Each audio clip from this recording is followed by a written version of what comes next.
What is going on, everybody? Welcome to Into My GT Entertainment, and I am Joel, and I hope y'all had a good 4th of July. I sure did. I had to work, so it was exciting. But anyway, I had a good afterwards, so it's not that bad. But anyway, just want to let y'all have an update and a discussion and what's on my mind today.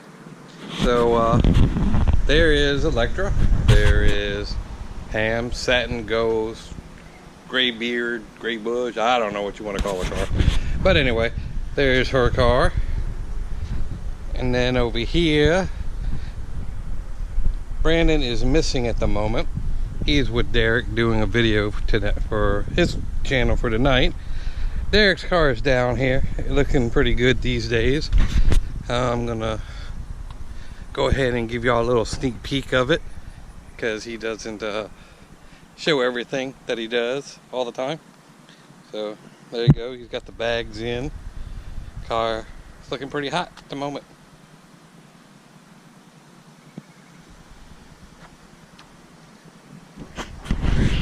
So yeah, we're gonna go ahead and start our little discussion, our vlog, our little entryway to my mind. Anyway, nah, but we're gonna go ahead and what's on my mind today is that I want to know what brought you to the car that you own now. Is it something from your childhood, something that your family embedded into you? It's like, oh, you have to have a Ford, Chevy, Mopar, you know how all that stuff works out. Where did it come from that you ended up with what you got now? And are you passionate about it, or is it just a car to drive? I just want to hear your thoughts on that. I'm going to let you know my venture onto getting her. It might be a little lengthy, so I'm going to might leave some things out here and there. But we'll go ahead and inside, get set up, and we'll have a talk. Alright, see you in a minute. Alright guys, so anyway, like I said, when I was growing up, I guess when my younger years anyway, I don't think I've ever grown up yet, but like I said, in my younger years, I always wanted a Mustang sports car. I think every kid wants a sports car, you know, so, but I never really, well, I guess I could say I did. My very first car was a Cavalier Z24. I kind of fixed it up, you know, and did my little things to it. It was a little V6 2.8 liter, digital dash and stuff like that. It was a nice little car.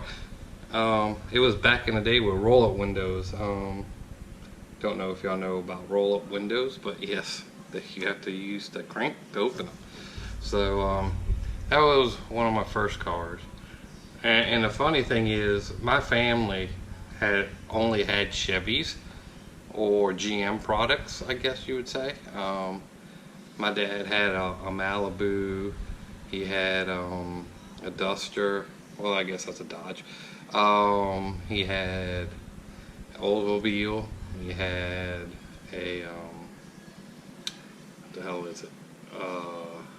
Buick. A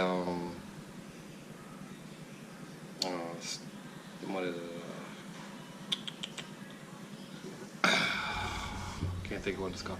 But anyway, I digress. But like I said, it's kind of funny because they only had Chevy products, and my brother also was into Chevys. He had a Formula One and an IROC Z, and he owns a Caddy now and stuff like that.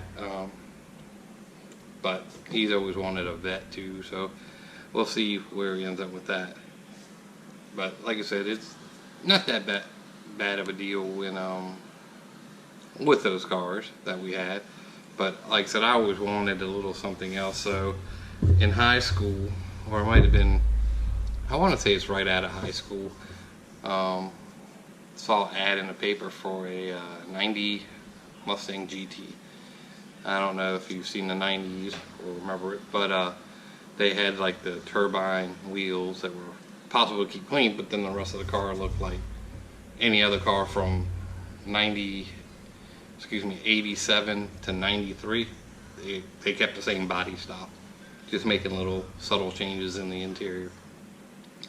So I got that car. I got a great deal on it at that time. The car only had 11,000 miles on it, and I got it for $11,000. So I got it for $1,000 a mile, or $1,000 for every 1,000 miles. So it worked out pretty good. But I guess it wasn't in the cards to keep that car for too long, because I ended up getting into a bad accident on 64, which is one of the interstates here, and got ejected from the car. The car got totaled, it was a whole bunch of craziness. Got into a lawsuit and everything else, which we came out on top of. But like I said, it was one of those deals, I guess, that you couldn't avoid it, I suppose.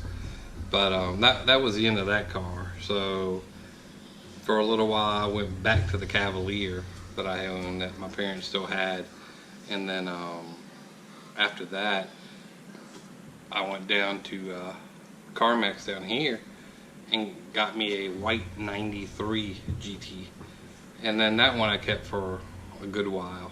I had that for, I say, a good 7 to 10 years, something like that. I kept it for a good while. Like I said, in that one, you know, I wrecked a few times and fixed it up and whatever, but by the end of the day, you know, it was supercharged, and then, you know, it had an Edelbrock upper and lower intake, and, you know, for the times, well, you know, that car came stock with 225 horsepower, I believe. So, you know, when you got that 300 or 400 horsepower with those cars, you were doing something.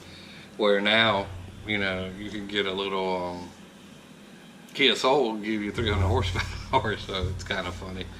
But not to beat a dead horse with that, but like I said, then we me and Pam got married, and then it was cool. Nothing changed too much there. She had her Mustang, I had my Mustang. She had a 95 red GT. It was right, 94. I don't know if it was 94 or 95. It was right when they changed body styles. I know 93 was the last year of the Fox body, but it was somewhere in that realm. I want to say it was a 95 though, because it had the 5.0 motor still in it. It didn't have the 4.6, excuse me. So we got that. Well, then here comes along Brandon, got her pregnant, you know. So somebody had to let go of their Mustang. She had to let go of her Mustang. So we traded that in for our first Explorer. So we had a 97 Ford Explorer, and then Brandon was born in 98. So it's been great ever since. So time passed, and we went ahead and got another child, Sydney.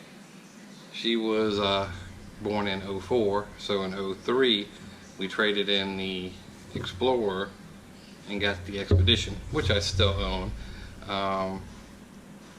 So like I said, that's where that came about, and we still got that, and I'm driving that to this day right now. So we'll and I'll ride that till the end of, until it doesn't let me do it anymore.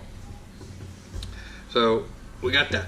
So in the midst of all that, kids got older and whatever. My GT started having issues. It started to, you know, just time it had over 100-some thousand miles on it, you know, and things were doing whatever they do. So I sold that to a friend's brother, and I think to this day he still has it. I don't know. I haven't seen it. I saw it not too long ago, but I don't see it around his house anymore. So he either moved or the car's gone. But neither here or there again. But like I said, with that happening, I got a Escort as a daily. Yeah, that's right, Escort GT, 1995 GT, because Pam's dad used to do used cars. So he would pick up these used cars and whatever, and I would just pick them up, clean them up, drive them, whatever. But with that car, I fixed it up. We put purple neon on it. Had a stereo we put in it, and jet blacked the windows, put an intake in it. It didn't make it go any faster, but you know, it looked pretty cool. Put wheels and tires, but I kept bending those because they were like freaking rubber bands. So needless to say, we had that for a minute, and then we sold that. And then we picked up a couple Saabs. Saabs are very interesting cars, to say the least. But like I said, it's one of those. They have a cult following, I suppose. You know, Saab was famous for their freaking airplane motors, and you know, it came into cars and stuff. So, but so we had a 9.5 and a 9.3. I think the last one was a 9.3. And like I said, I went ahead and kept those for a little while and drove those, and they were great on gas and they rode awesome. But Saabs were one of those weird GM product side deals that you know, they were kind of expensive to keep up, and you know, it's hard to get parts, and then after they stopped making them, it was almost impossible to find stuff that you needed. So we went ahead and got rid of those also. And then I got me an Acura TL 2008. Bought it down at CarMax, and I love that car. I've always wanted that car since I was in high school, because I like the lines, and I like the '08 model. I wanted a Type S, but I couldn't get myself into a Type S, so I had just the regular TL. It had everything, leather, power, freaking everything you could think of, and it was a little peppy. Like I said, it was what it was for that time. I still to this day like the design of it. It's just awesome. But then a year and a half, I guess, down the road, it might have been 2 years, the car itself started having electrical problems. And with that being said, you know, I had to keep taking it back and forth to the shop. They would fix one thing, it would be something else, and this kept on for a little while, and I was just like, well, I don't want to have to deal with this, and the car was still on a warranty. So I went back and resold it back to CarMax after we got everything fixed, and I got a good little penny out of it, because I bought it from them, and you know, they kind of, if you buy stuff from them and sell, you know, buy other things from them, they kind of give you a better deal than if you just went in there and tried to sell your car. But that was done there, and then I think I was just driving the truck at that point, and Pam wanted to get a new car. The BRZs were coming out in 2013, so we went ahead and purchased one of those for her, the Subaru Blue, the one that they use a lot. Had that, and if I could find pictures, I might just pop them up or not. Like I said, it's just they're old pictures, so I don't know if I have them or not. So we got her that car. We ordered that. They didn't have any to test drive. They didn't have any at lots. You had to just order them and hope you liked them. So we did, and she got her car. It had like 2 or 3 miles on it, whatever it took to get off the boat and whatever. Had that, and then like I said, we drove her car for a little while. I still had the SUV and stuff, and like I said, it was a nice car, but it was small, and you know, our family was just growing a little more. I mean, they were getting older, so they took up a little more room than they did before. So with the SUV, so all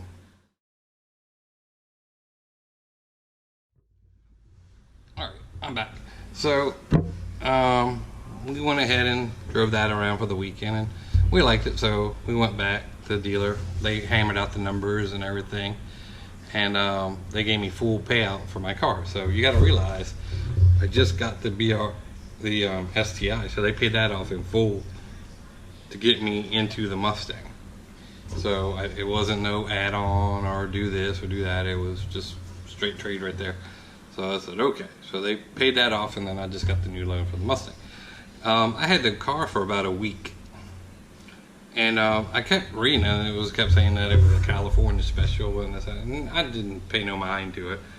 But people that don't know, the California special was a special edition. Obviously, It has a different valence, has a diffuser in the back, the wing.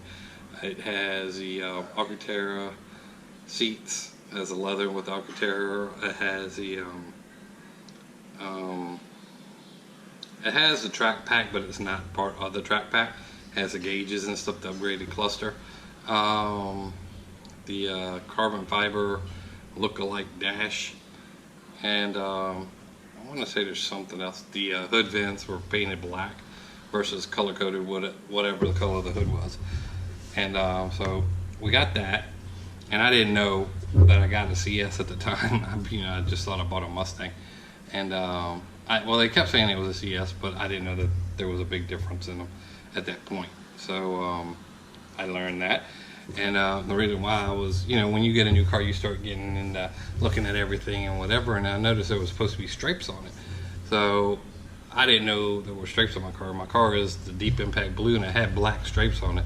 The black blended in with the blue at the bottom and then on the hood, so I didn't know that that was on there. So needless to say, I found out I had stripes on my car at that point. So that's how I ended up with Electra. Just a little sidebar with it. You can see you can watch my other videos to see how Electra turned into what she turned into. Alright guys, sorry about that. Derek had me a little jacked up. But anyway, like I said, we'll see what we can do with this channel. Try to get more people involved in it and try to open it up to different things, and not necessarily always be cars and stuff, but that'll be the main, I guess, main part of it. But have some of the family stuff, the cookouts, the traveling, the shows. Like I said, I think the biggest crazy one we're gonna have is Mustang Week, because there's gonna be like 25 of us convoying down there, and somebody will get in trouble. But anyway, we will catch you on the next video. I'm gonna try to set up a time, and so I can be more on a schedule to release on certain days and certain times.